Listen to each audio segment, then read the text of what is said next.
Hi guys, hope you're doing good. In this video, we're going to see functions in C programming language. Function is also known as a subprogram, right? It is a part of a program, right? We break the program, a bigger program, into smaller parts. That's why we call it a subprogram. This helps me in doing various things. One, it avoids redundancy. For example, if I have a code of 100 lines, and for example, some 2 to 3 lines of code is getting repeated often in my program. So that about repeated about 50 times, then it goes about like many number of lines. Now what we can do is that we can group these lines together and put it in a block and give a name for it, and that becomes a function. Now this function helps me, one thing is in reducing the number of lines of code, that it can avoid redundancy. Some repetition of codes can be redundance of code, it can be avoided and it can be given in one place and we can use it often, as many number of times. It helps you in doing a reusability, right? Reusability. One is right, it avoids redundancy of code, 2 is reusability, and 3 is easy debugging, right? If at all I create a block by block of code that is called as function, and I can identify where my problem is, what is my problem easily, right? So this helps me in giving a clear picture of what is happening where. Now let us first see the syntax of any function. If I say any function I use, the function will be having 3 parts. One is return type of the function name, and a parameter list. Now here, this return type mentions what is that I am going to return from my function. If at all I am going to return any value, what is the type of that value, right? If I, for example, if I am going to return 10 or 20 or 30, these are integers, so my return type will be int. For example, if I am going to return 7.5, 3.4, 7, 6.3, either it can be a float or double, right? And this is your return type. And parameter is that like I'm calling a function and passing some value to it and giving some information to it, providing some value to it. So that need to be stored somewhere. That is your parameter, right? It can be more than one. I can provide more than one value. That's the reason I say list of parameters or parameter list. It can be more than one. And this is your function name, a name given for the function. Now let me give a small example about function, and then you can understand how to use function and what is function. So in my example, let me give you a program where I am going to add 2 numbers. A very simple example, right? Let me say int main, and let me do some process here, and immediately, and I call the function called as add, and I do some process here as well. Right, this add is a function, and they say void add. Now this here, in this program, I get some 2 values, and this is scanf.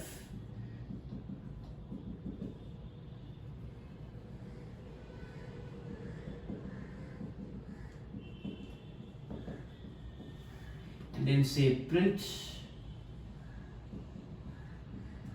a plus b. Now this is a normal function. And before use of any function, I may need to do something called as function declaration.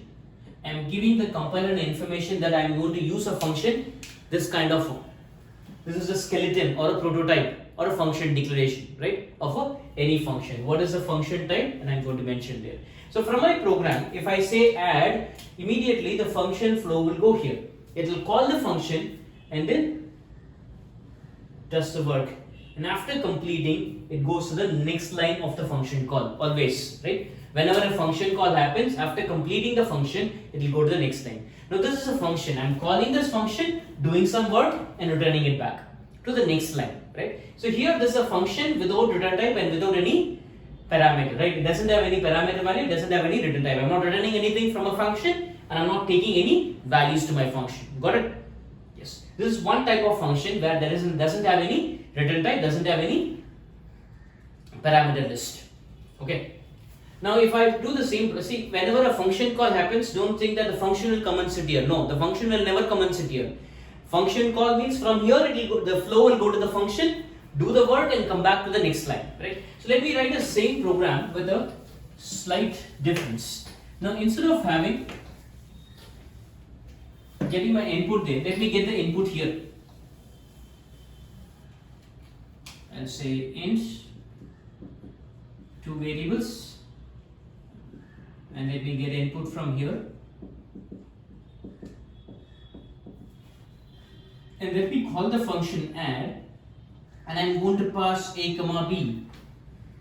Right, I'm going to pass a comma b. Now whenever a function call happens, immediately the function flow will go and call the function. And one more thing is that I have two things and I'm passing, these two are called as arguments. What are these called as?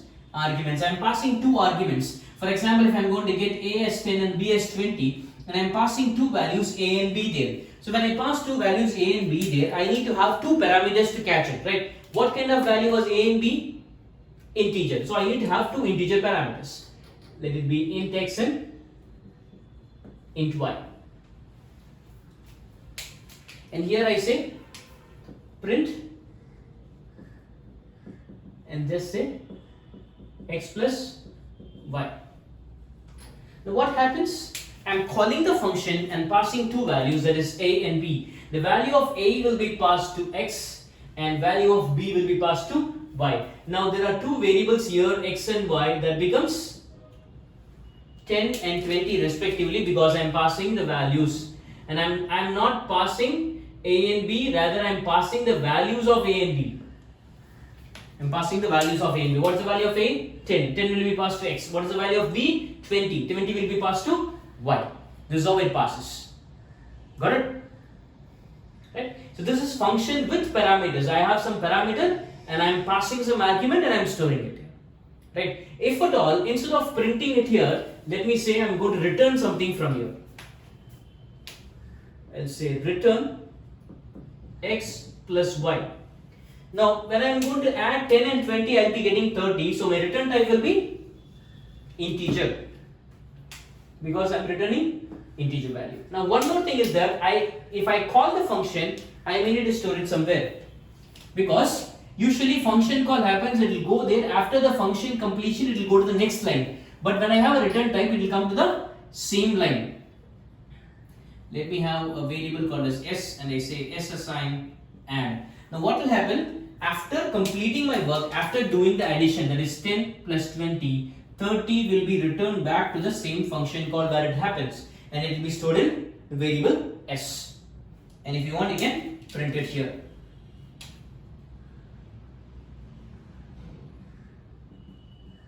Right? So I have just given three types. One is function with return type, right? And before to that is function without return type, and with parameters as well, right? So with parameter, with return type is there, right? You can use it as per your requirement. It doesn't mean that, right, it should have a parameter, it should not have a parameter. It is up to you. You decide which one do you require, right? Function with a parameter or function without a parameter. You with me? Right? So now this process is called as call by value. I am calling a function and passing some value to it. That is also called as call by value. I am calling a function and passing some value. It is called as call by value. This process is called as call by value. Right? Any value is passed to any function call, and then it's called as call by value. Right? Right? Okay. Now next we are going to see call by address. The next example we are going to see call by address. Okay, now let me give you an example, difference between call by value and call by address. Right? Many people talk call by reference, right, in C. There is nothing called as call by reference in C. We have something called as call by address in C. Many people mistook it as call by reference, because reference concept is there only in C++. That you will come to know when I give you the detailed information about C++ videos, right? In C++ videos you can come to know about call by reference. But as of C programming language is concerned, we have call by value and call by address. You should not call it as call by reference. A reference concept is there only in C++. Okay. Now here in this example, I have given a normal example, is a call by value example. Let us see what is happening here, and hope you should know, like, what is this. If at all you don't know what is process map, go and see my process map video. You will get detailed information about what is process map. Okay. Now whenever a function call happens, immediately there will be a stack frame allocated for it. Two variables are there, a and b, and I am getting two inputs, a and b, and I am calling the function swap, and I am passing a and b to x and y. Calling the function swap, passing a to x and b to y. When I do this, x will be 10 and y will be 20, right? And when I come inside, there is one more extra variable that is allocated memory for, that is t. Now here what I am doing, I am just doing a normal swapping. T will be assigned to x. What will be t now? 10. And x will be assigned to y. Y will be assigned to t. Just a normal swapping. After completing, it will go to the next line of the function call. When I come here and say, when I come out of this function, this stack frame will get released. It will no more be there.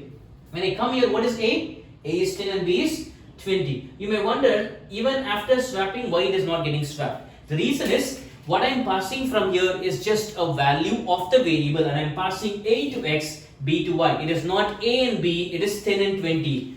I am not passing A and B. What I am passing from here is 10 and 20. Values. This is called as call by value. Whenever I pass a value as an argument to another function, that is called as call by value. Calling a function and passing value. Now if I do this, this will never work out. This whatever change is going to happen here will not affect the other frame. So how will I do it? How I am going to solve this problem? That is what we are going to see now, right? So instead of passing the value, let me try to pass the address. So I'll say ampersand A and ampersand B. So when I say ampersand A, it means the address of A. What will be passed from here? Yes, 1000. And what is ampersand B? 1050. So instead of passing the value, I am trying to pass the address. Now if I am passing an address, I cannot store it in a normal variable. Rather, I require a pointer variable, right? So I require a pointer variable to store the address. Now I will be having two pointer variables, that is x and y. Now these are no more normal variables. X and y are pointer variables. Now let us see what will happen if I use a pointer variable in place of a normal variable, right? I am passing address, so x will be passed with 1000 and y will be passed to 1050. Now whenever a pointer variable is given address, immediately that will start pointing to the address. Now from here it will point to this address, here this will point to this address. Now here when I say x assign t, which is not possible because x is storing some address. Now let me say star x and see what's happening. Now when I say x assign, t assign star x, what is x? X is 1000. 1000 means I go here. Star means value at the address. Value, what is the value at the address? 10. Exactly. Now t will be stored with 10. Now what I say here is star x assign star y. What is star y? Y is 1000, 1050. When I say star y, go inside. What is there inside? 20 will be taken, and what is given here? Star x. What is x? X is 1000. When I say star, I'll go inside. So what I do here, I'll change it to 20. Same thing. Here I am changing it to 10. Star x means I'll go inside. X is y is 1050. Star y means I'll go inside. What is there in t? 10. 10 will be stored here. When I come here, this will print me 20 and 10. This is possible with the help of the process called as call by reference. Call by address. Call by address. The concept what I am using here is called as call by address. I am calling the function and passing the address of it. If at all I pass an address from my position, I go to that address, change the value and come back. You got it? So if I take only the value, I can take only the value and I can change it only here. But if I given an address from my place, I can go to that address and change the value there in that place. That is what happening here, right? From here, I am going here. From this frame, I will go to this frame with the help of address and I am changing the work.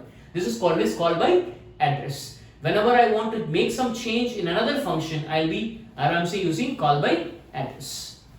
You got it? I hope you understood. If you do like this video, please give a thumbs up to me. And if at all you have any doubts, please give your doubts in the comment section.